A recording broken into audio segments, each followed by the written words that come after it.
Elections for local government were held in Northern Ireland in 1989, with candidates contesting 565 seats. The elections took place after a turbulent period in Northern Irish politics.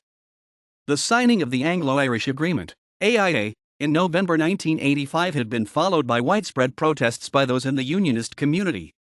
In November 1985, the 18 Unionist-controlled district councils voted for a policy of adjournment in protest against the AIA, and in February 1986 also refused to set the rates, local government taxes.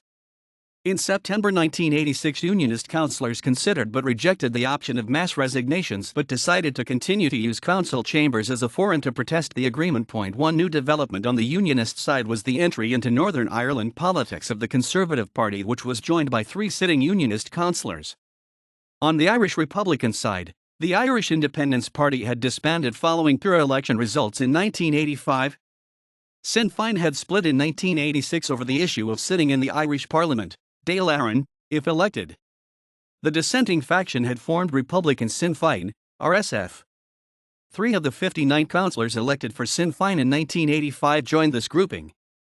The Remembrance Day bombing of 1987 had a negative impact on subsequent SF support.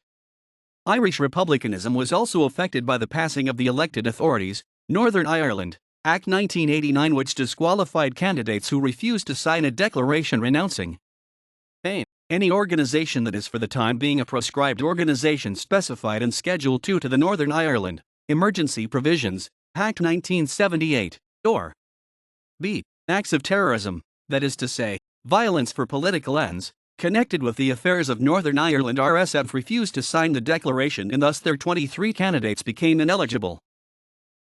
The results were interpreted as movement away from the extremes, with the UUP and SDLP increasing their lead over their rivals in the DUP and Sinn Féin respectively. A total of 11 councils saw the 2 top posts shared by parties from either side of the political/sectarian divide. The number of councils controlled by one party increased from 2 to 6. The DUP retained control of Ballymena, with the UUP retained control of Banbridge and gained control of Antrim and Lisbon. The SDLP gained control of Down and Derry. References